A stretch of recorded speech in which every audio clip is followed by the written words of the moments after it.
Sebelum kita belajar, yuk kita baca doa dulu. Bismillahirrahmanirrahim. Robbi zidni ilman warzuqni fahman. Ya Allah, tambahkanlah aku ilmu dan karuniakanlah aku kefahaman. Perlu diingat ya, sekarang kita memiliki kebiasaan baru. Rajin-rajinlah mencuci tangan menggunakan sabun.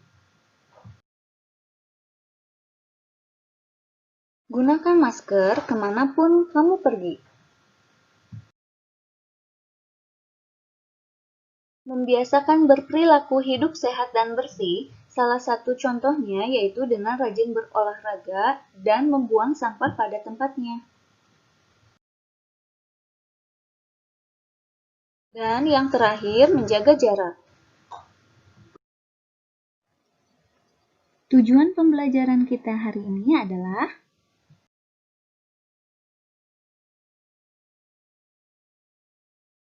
satu, menyebutkan jenis-jenis usaha yang ada di Indonesia.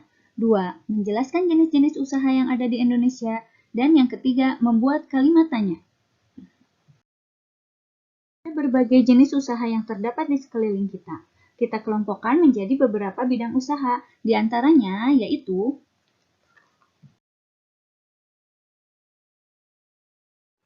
pertanian,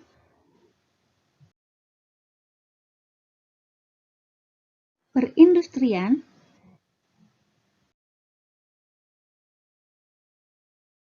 perdagangan, jasa, pertambangan,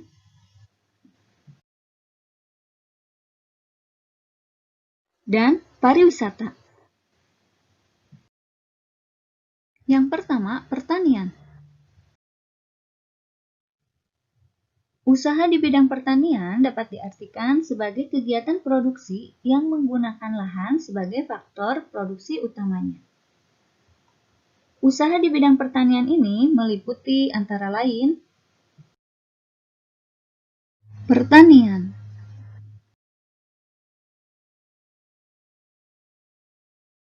usaha pertanian dapat dilakukan di sawah, ladang, atau kebun. Pada umumnya, orang yang bekerja di sektor pertanian adalah petani yang menggarap tanah milik sendiri ataupun milik orang lain. Selanjutnya adalah usaha perkebunan. Usaha perkebunan biasanya dilakukan oleh masyarakat dan pemerintah.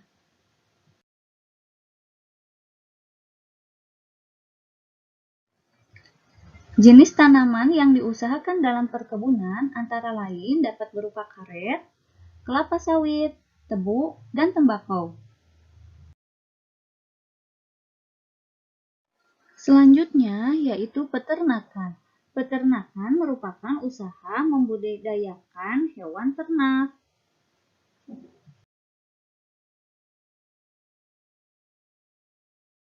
Dilihat dari pengelolaannya, usaha peternakan dibedakan menjadi peternak hewan besar seperti sapi dan kuda, peternak hewan kecil, kambing, domba, dan peternak unggas. Contohnya ayam, itik, dan burung. Yang keempat adalah perikanan. Usaha perikanan dibedakan menjadi perikanan darat dan perikanan laut. Jenis ikan yang diusahakan di perikanan darat antara lain ikan mas, lele, nila, gurame, dan lain-lain. Sedangkan jenis ikan yang diusahakan di perikanan laut antara lain tongkol, tuna, dan kakap.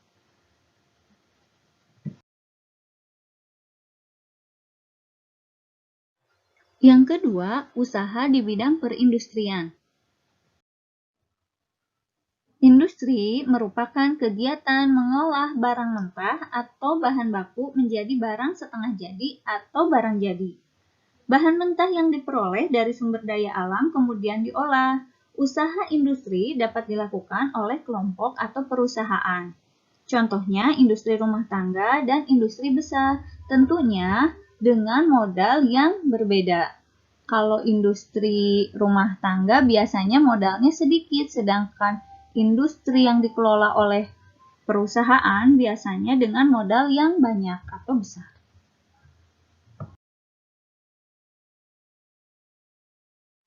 Contohnya seperti industri kosmetik,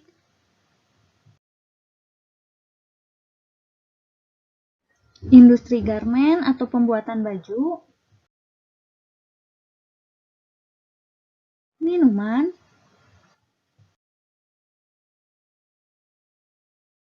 makanan,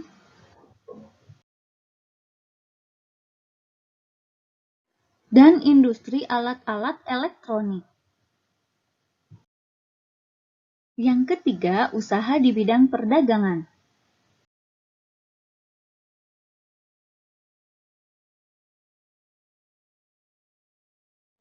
Contoh usaha di bidang perdagangan antara lain warung,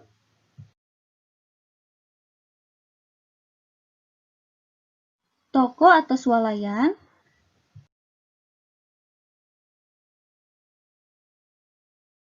pedagang keliling,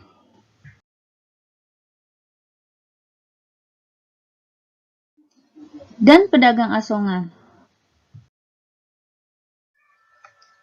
Yang keempat, usaha di bidang jasa.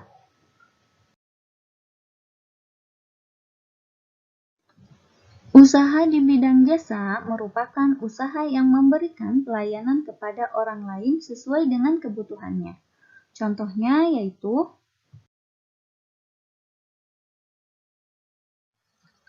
tukang cukur,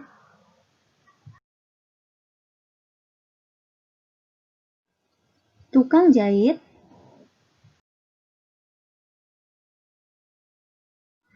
guru,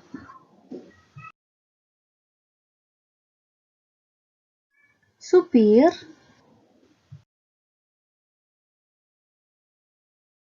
dan dokter.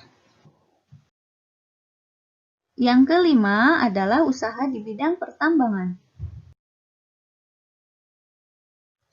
Usaha di bidang pertambangan merupakan usaha yang kegiatannya mengumpulkan, menggali, dan mengambil barang-barang yang sudah disediakan alam.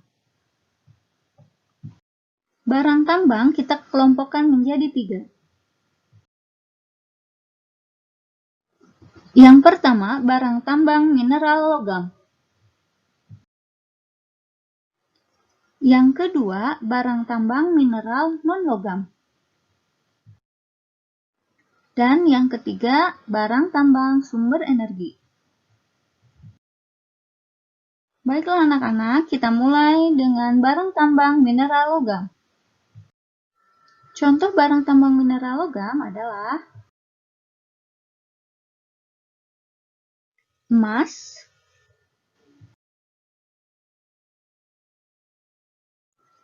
perak,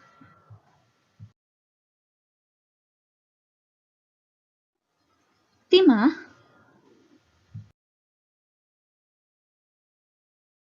bauksit,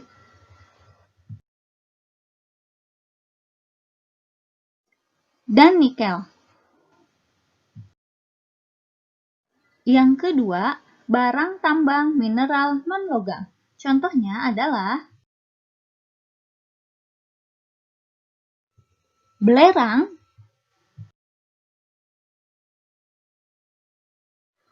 gipsum,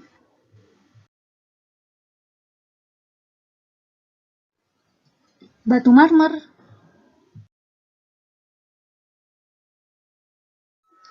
dan batu gamping. Yang ketiga, barang tambang sumber energi. Contohnya adalah minyak bumi, batu bara, dan gas alam. Yang keenam, usaha di bidang pariwisata. Usaha di bidang pariwisata merupakan kegiatan yang bertujuan menyelenggarakan jasa pariwisata atau menyediakan objek wisata, sarana wisata, dan usaha lain yang terkait di bidang tersebut. Contoh usaha di bidang pariwisata misalnya menjadi pemandu wisata, penjual souvenir, menyewakan alat-alat transportasi seperti mobil, motor, atau sepeda, dan membuka penginapan seperti losmen dan hotel.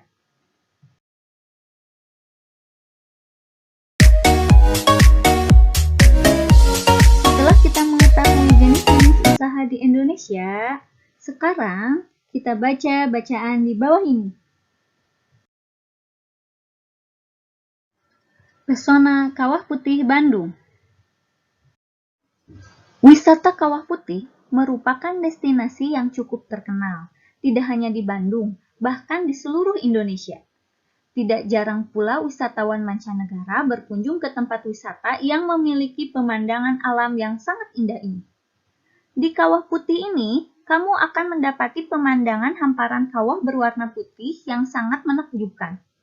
Kawah Putih merupakan sebuah danau yang terbentuk akibat letusan Gunung Patuha. Pemandangan yang dimiliki di tempat Kawah Putih ini tidak bisa kamu temukan di tempat lain. Pada awal diketahui adanya Kawah Putih, masyarakat lokal tidak menganggap bahwa tempat ini memiliki potensi wisata yang besar. Apalagi kepercayaan masyarakat sekitar kawah menilai tempat ini juga sangat angker. Hingga pada tahun 1987, seorang ahli geologi bernama Franz Wilhelm Junghorn melakukan penelitian di puncak Gunung Patuha. Setelah dirinya sampai ke wilayah puncak, terdapat sebuah kawah yang menakjubkan dengan air yang kehijauan. Selain itu, di beberapa sisi juga terdapat aroma belerang yang sangat menyengat. Wisata Kawah Putih Bandung menawarkan pemandangan alam yang begitu mengesankan. Kawah Putih merupakan sebuah danau yang memiliki air berwarna putih. Letak kawah ini sendiri berada pada ketinggian 2090 meter di atas permukaan laut. Kawasan ini juga dikelilingi oleh hutan mati yang memiliki pemandangan unik berupa rantai pepohonan kering yang semakin menambah keeksotisan tempat wisata alam satu ini. Setelah kita membaca tentang pesona Kawah Putih Bandung, sekarang kita akan belajar membuat kalimat tanya. Jangan lupa ya, setiap kalimat tanya harus diakhiri dengan tanda tanya. Masih ingatkah kalian dengan kata tanya apa? Kata tanya apa digunakan untuk menanyakan segala sesuatu yang berkaitan dengan isi atau pokok bahasa. Contohnya, apa judul bacaan di atas? Kira-kira isinya apa ya? Kita cari yuk jawabannya. Ya, benar. Jawabannya adalah Pesona Kawah Putih Bandung. Sekarang kata tanya siapa? Kata tanya siapa digunakan untuk menanyakan orang atau pihak yang terlibat. Contohnya, siapa yang melakukan penelitian ke Gunung Patuha?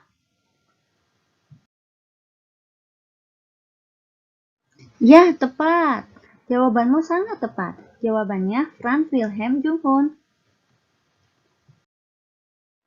Kata tanya selanjutnya yaitu di mana. Di mana digunakan untuk menanyakan tempat. Oke, contohnya, di mana letak Kawah Putih?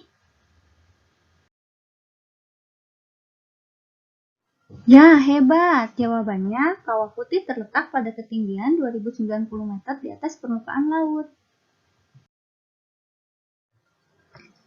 Selanjutnya, kata tanya kapan. Kata tanya kapan digunakan untuk menanyakan waktu. Contoh, kapan Franz Wilhelm Junghorn melakukan penelitian di puncak Gunung Patuha? Oke, kita cari ya jawabannya. Ya, hebat.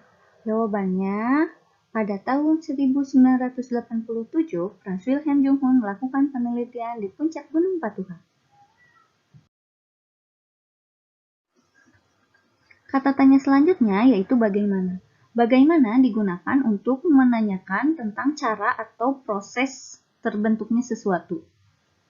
Contohnya, bagaimana terbentuknya kawah putih? Ya, tidak diragukan lagi, jawabannya pasti. Kawah putih yang terbentuk akibat letusan Gunung Patuha. Bagaimana, Nak? Mudah bukan membuat kalimatannya? Jika kalian masih ragu atau masih belum memahami, kalian boleh menanyakan pada gurumu masing-masing.